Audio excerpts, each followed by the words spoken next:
back. I feel like our show is made for moments like this. I really do believe. And I'm not trying to incite people to violence. Obviously, I stand for the exact opposite of that, as we'll discuss and have many times on the show. But I think we're in a fight for the soul of America, fight for the future of the country. And to me, it's not a Republican versus a Democrat issue. It's not red versus blue. I say this all the time. It's about reasonable versus unreasonable.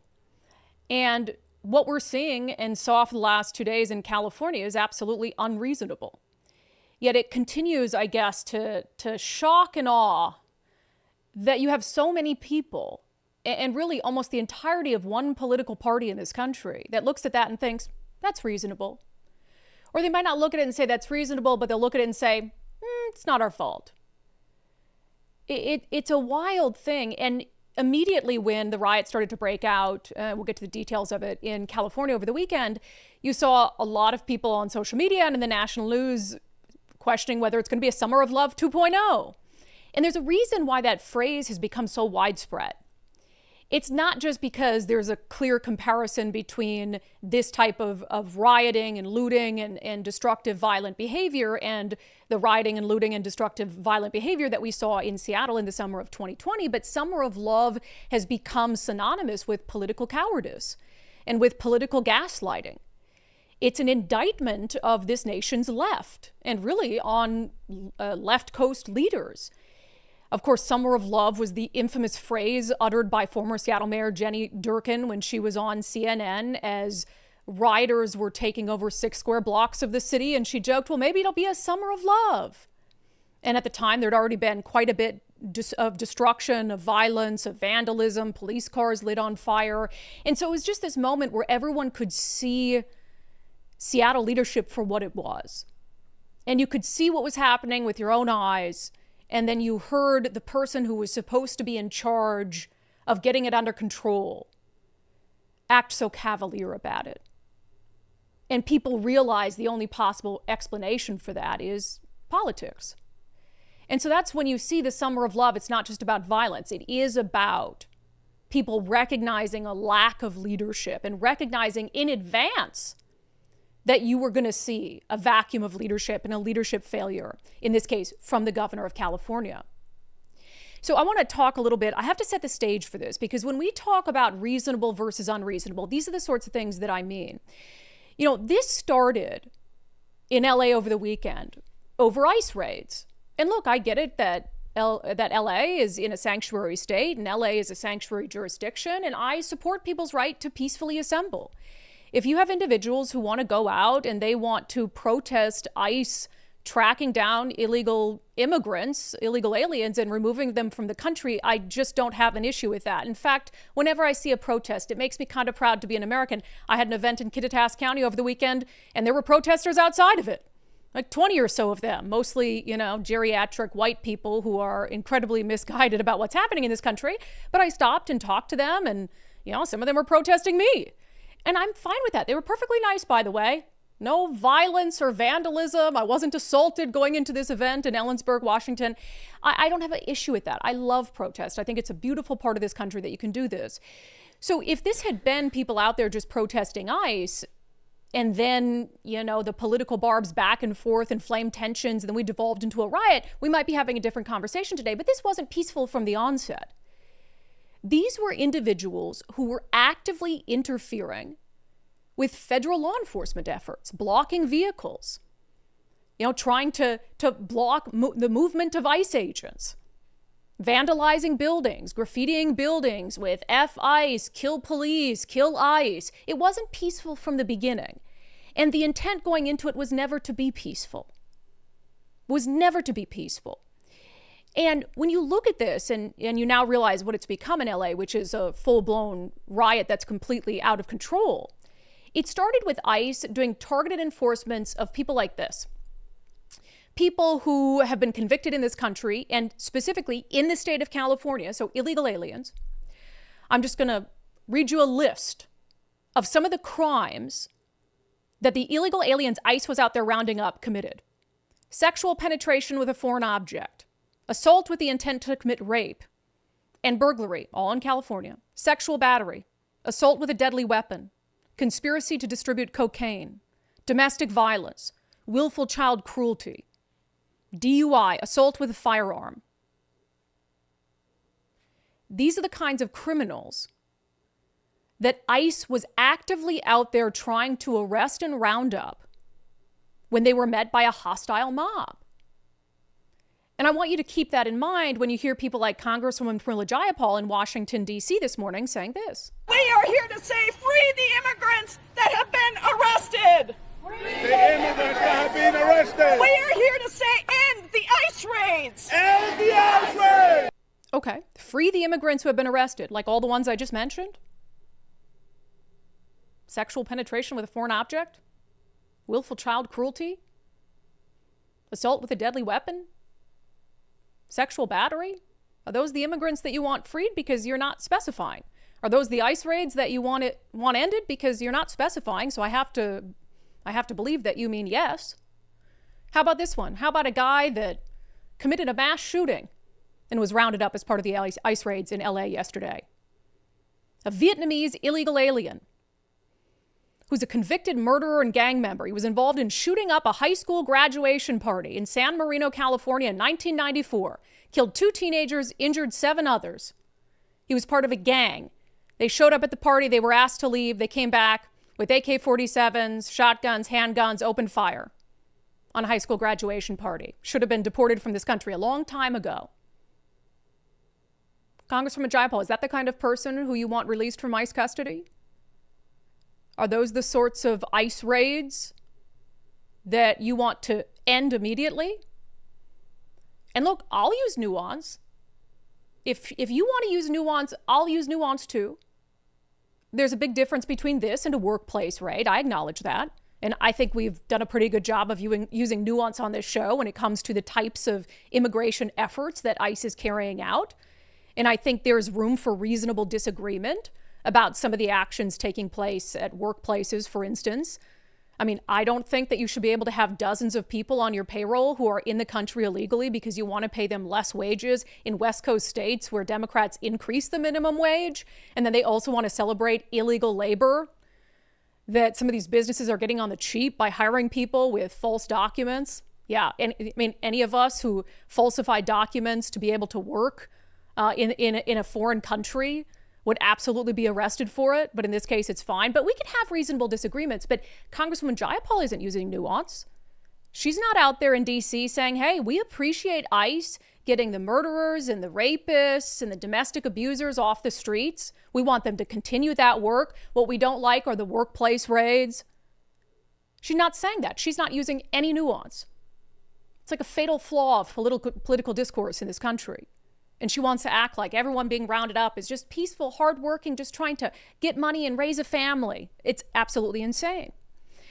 So, of course, we know that the what began as these protests against ICE enforcements, trying to get violent illegals off the street, devolved very quickly into the typical scenes that we see. Fire, cars lit on fire, police officers being assaulted, widespread looting, violence, vandalism, clashes between these rioters and the police. And we act as if this is some sort of surprise. No, this is the West Coast. This is what happens whenever the left wing doesn't like something. And it's happened under Republican presidents and Democratic presidents. As we'll talk about in a moment, all this blaming Donald Trump. Oh, if not for Donald Trump, this wouldn't be happening. Okay, who do you blame when they rioted over Gaza? Who do you blame when they rioted during the Occupy movement? Who do you blame when they rioted over George Floyd and police brutality? They love using Donald Trump as a scapegoat, but this has become a reality of West Coast political discourse. They'll hurt people and they'll break things when they don't get what they want. Donald Trump has nothing to do with it. So getting into the political cowardice aspect of this. This is kind of a 2-day ordeal. We're going into day 3 of this in LA. The first day, the Los Angeles Police Department, I had to double check because this seemed like it was fake to me. It was so ridiculous that I was like, some conservative on X made this up and pushed this out there. But no, the Los Angeles Police Department put out on the 7th, so this would have been Saturday evening, LA Police Department statement regarding today's peaceful protests. Today, demonstrations across the city of Los Angeles remained peaceful, and we commend all those who exercise their First Amendment rights responsibly. The Los Angeles Police Department appreciates the cooperation of organizers, participants, and community partners who helped ensure public safety throughout the day. While today's events concluded without incident, the Los Angeles Police Department remains fully prepared to respond swiftly and appropriately to any potential acts of civil unrest. And of course, by this time, there were already reporters on the ground showing widespread destruction, showing clashes with ICE and immigration agents. It wasn't peaceful by any stretch of the imagination. It wasn't peaceful from the very beginning. Now, did you have pockets of people who wanted to actually go out and peacefully hold signs and protest what ICE was doing? Sure. But by the time the LA Police Department put this out, it was very clear that this wasn't peaceful. But I mean, it snaps you right back to the summer of 2020. It snaps you right back to what was happening in this city where we are in 2020. I mean, I'm down there with my crews watching police cars lit on fire, watching businesses be looted to the studs. This time, 5 years ago, we were in the lead up to CHOP, which was night after night after night of violent clashes of protesters throwing rocks and frozen water bottles at police. And then what did our city's quote unquote leadership do? I mean, they went out there and joined them. They acted like it was entirely peaceful, the mostly peaceful lie that was sold throughout 2020 and into 2021. So we're seeing, I mean, the exact same thing play out in LA. This is no surprise. This is always what happens. And the LA Police Department refuses to stand up for itself and refuses to actually stand up for public safety. And they're kowtowing to LA leadership. Because at the end of the day, the police chiefs work for the mayors. So they want to keep their job. So apparently keeping their job is more important than their honor or protecting their city and their citizens and their law enforcement officers. So people are like, oh my God, LA Police Department. And I'm thinking, yeah, that sounds about right. Because the Seattle Police Department also in 2020 at the onset was downplaying the violence. It's insane. It's like, who do you work for? And then Gavin Newsom. I'm starting to think Gavin Newsom's even worse than Bob Ferguson. What a coward he is. He's coming out again. This is the evening of June 7th on Saturday. There had already been widespread violence and property destruction. The federal government is taking over the California National Guard and deploying 2,000 soldiers in Los Angeles. Not because there's a shortage of law enforcement, but because they want a spectacle. Don't give them one. Never use violence. Speak out peacefully. It was already a spectacle. There was already a spectacle, and there was already, by the way, a clear shortage when he says, not because there's a shortage of law enforcement. There were reporters on the ground watching this unrest, watching cars lit on fire, saying that there wasn't an LAPD officer in sight. Also remind you of something? Yeah, it reminds me of CHOP, where there wasn't a police officer in sight for blocks and blocks and blocks. Nobody had control over that situation, and Gavin Newsom wants to act like we don't need the National Guard. Things are perfectly fine. Things are perfectly under control. Just telling us, like, don't believe what you're seeing with your own eyes. The gaslighting. Very similar to 2020. The gaslighting extreme. And I'm shocked how many people believe it.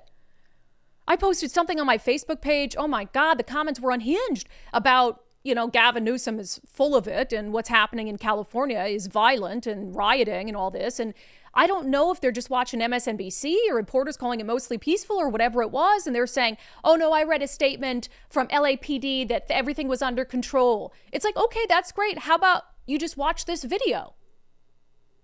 There was a tweet, I don't have it, of Gavin Newsom, but he was, somebody on X had shared videos of cop cars burning in LA. And Gavin Newsom, I kid you not, retweeted it and said, this video is from 2020, which he was right.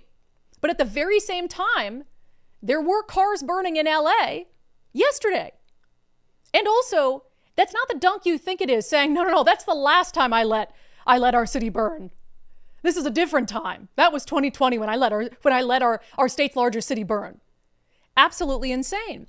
And while he was downplaying this and saying, hey, we don't need the National Guard, etc., I mean, rioters were assaulting federal law enforcement agents. You've probably seen the video of this rioter who was hurling these big chunks of concrete and these rocks at the windshields of ICE agents as they were trying to leave one of their raids.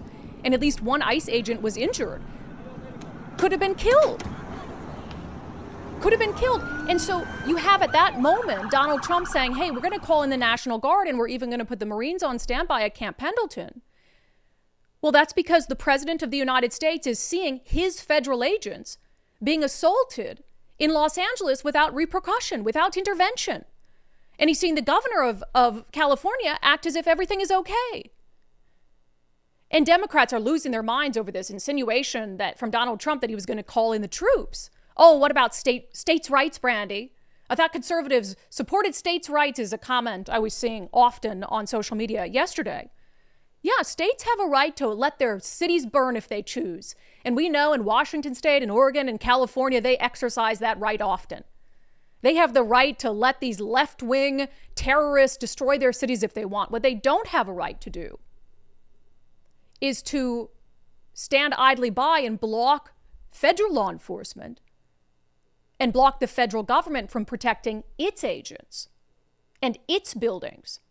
So let's not forget that a lot of the destruction and a lot of the violence, if not the bulk of it, was targeted at federal buildings, at the federal government, at federal agents. The White House and the federal government has every right in the world to defend its federal agents, to defend its federal property. Because clearly LAPD wasn't up to the task. And I don't know if they didn't want to, didn't feel like they needed to. They don't support ICE. So let's just let ICE, I don't know what, die, be killed by rioters? And you expect Donald Trump to sit back and do nothing? And we can have debates, as Gavin Newsom wants to have debates about what's the proper protocol for a president to call in the National Guard and put troops on the ground. And he wants to go through all the legalities of it, XYZ. Literally in the moment, while you have people in your state assaulting federal agents, completely unfettered. Absolutely insane. There was this moment as well when, in case you needed proof that Gavin Newsom is just a liar. I was watching Cam Higbee, who's an independent journalist who's on the ground there. He's based in Seattle. He covers a lot of the riots here, but he was down in LA. So these two tweets went out within a minute of each other. Okay, just to give you an idea of that whole, don't believe your own eyes. Gavin Newsom says, despite protests already being managed by LAPD, President Trump is escalating the situation by threatening to deploy roughly 500 active duty Marines to the streets of Los Angeles. Los Angeles, remain peaceful. Don't fall into the trap that extremists are hoping for. 6:03 p.m. yesterday. Meanwhile, 6:04 p.m., Cam Higbee is tweeting out video of cars burning in the streets, of rioters and looters and assaults on police officers. So both of those things can't be true, right? Both of those tweets can't be true. So do you trust the Gavin Newsom tweet where he says protests are already being managed by LAPD and he says remain peaceful, which would suggest that they are peaceful and you want them to remain that way? So is it Gavin Newsom's tweet that's true, or is it Cam Higbee's tweet with video in the moment on the ground showing that things were not peaceful, that LAPD did not have it under control? Any common sense person would say, well, I'm going to believe the video and I'm not going to believe you, Gavin Newsom. Absolutely insane. Meanwhile, another clip from Congresswoman Jayapal this morning in the way that she, again, like the Democrats, fell right in line. Let's blame Donald Trump for what we allowed to occur. And all of the violence and the escalation is core to the Trump administration's authoritarian playbook. As we see people exercising their constitutional rights to peacefully use their voices to speak out against this injustice, they are being met with tear gas and rubber bullets from this unconstitutional, unlawful administration. Peacefully use their voices. Nicole, can you bring up some more video? Do we have video of people peacefully using their voices? Do we have any of that? No, we have video of LAPD cruisers being pelted with rocks and bricks. Widespread violence, destruction, vandalism, fires, unrest, lawlessness. If you got a crowd of 100 and there's 5 people peacefully using their voices and the rest of them are lighting cars on fire, I don't think you can call that a peaceful protest, but she knows that. She knows that. And then again, you've got Gavin Newsom. This isn't one time where he's denying violence. This isn't 2 times. It's 3, 4, 5. It's over a period of several days while we're watching this unfold. Now he's in the war room with his police saying, joined LAPD and the LA Sheriff's Office and the state emergency officials as we respond to protests provoked by chaos from Washington. We're here to keep the peace, not play into Trump's political games. Keep the peace, again, would suggest that you have the peace. And at no point over the weekend did you have the peace. And when he says they are provoked by chaos from Washington, maybe he doesn't even mean Trump's threats to call in troops or the National Guard.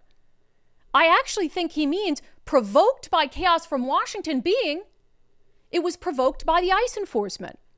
So now you're saying that the President of the United States is responsible for rioting in your city because he's carrying out lawful immigration enforcement against rapists and murderers and wife beaters and mass shooters. So just the act of ICE carrying out, as it's lawfully allowed to do, immigration activities in your sanctuary state means that he's to blame for however your citizens and non-citizens may respond to that.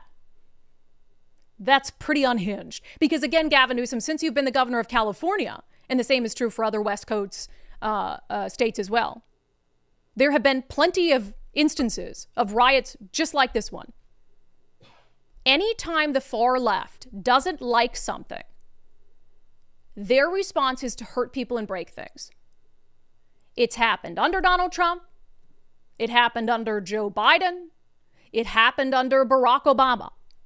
Might be very convenient to blame Donald Trump for this instance, but what about the last 1,000 instances of left-wing political violence and vandalism in the state of California, in the state of Oregon, in the state of Washington?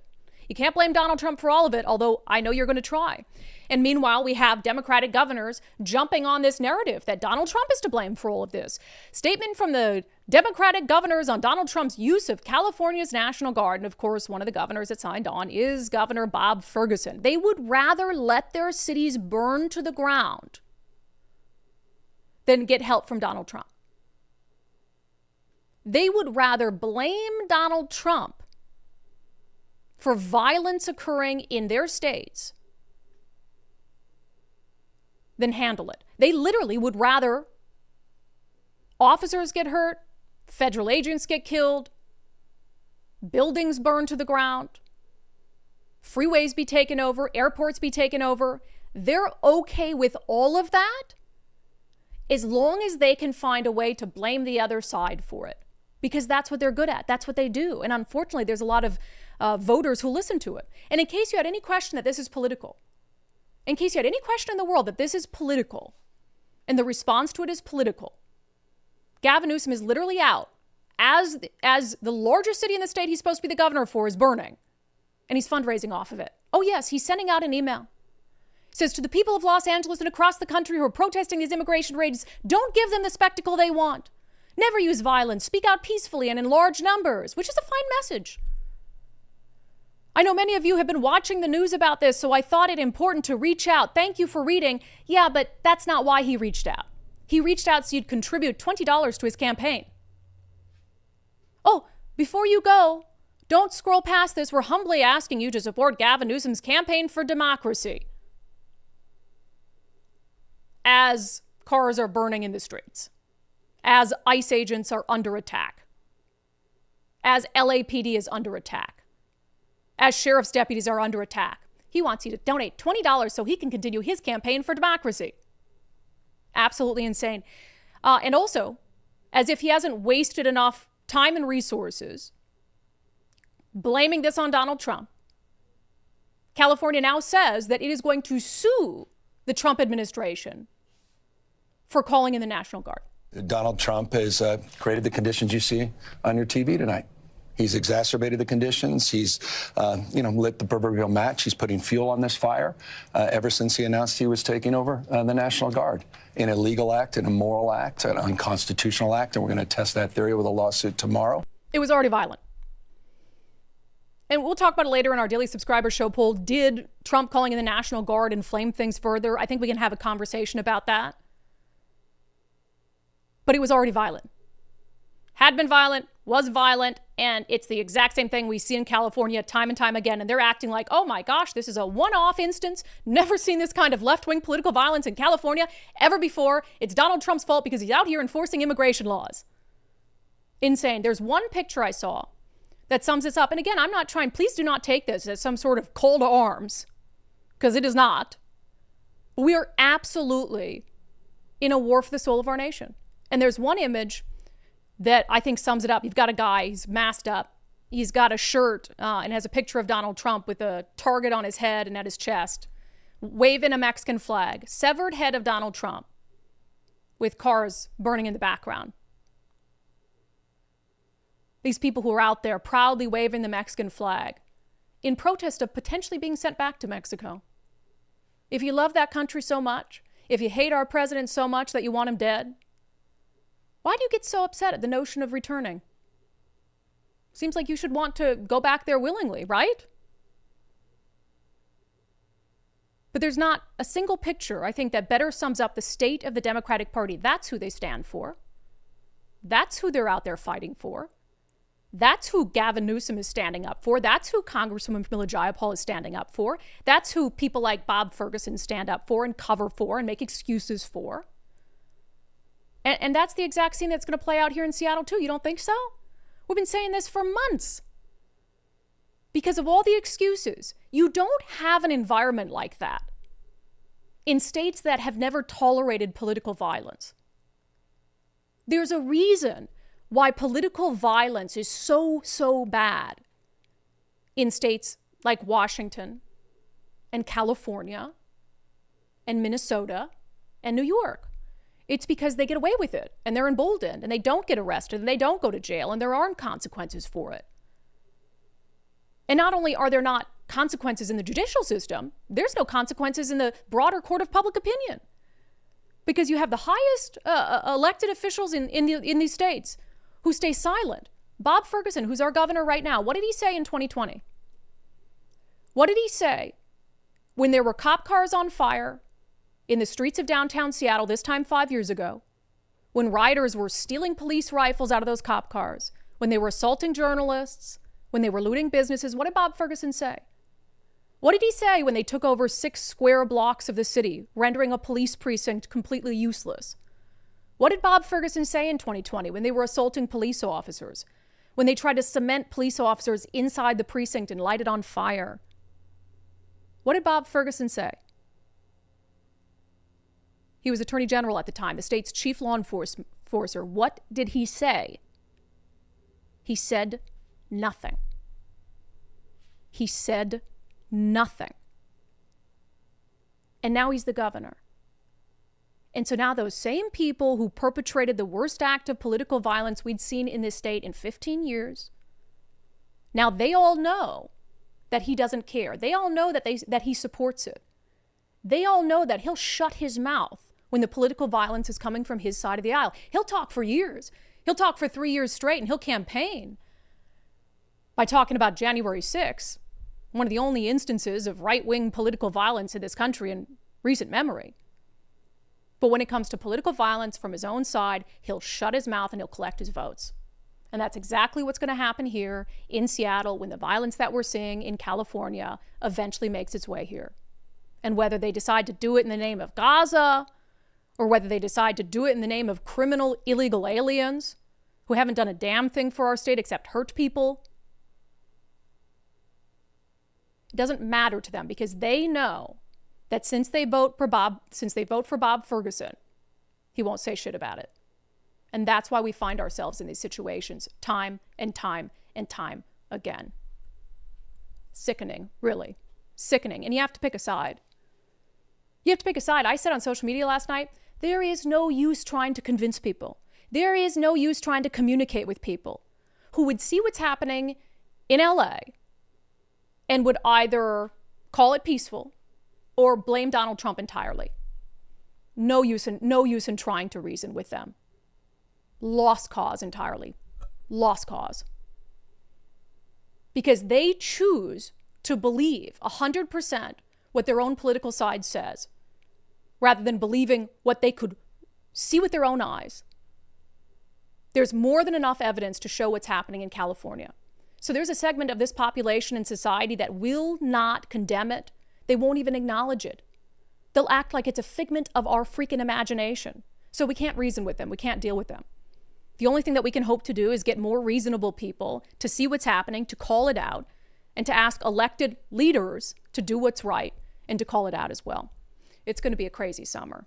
It's going to be a crazy summer. More people are going to get hurt. Cops are going to get hurt. And you know what? And then we're going to be back in elections in the midterms, and they're going to put the same people back into office who supported it, who condoned it, and it's all a whole disgusting, ridiculous cycle.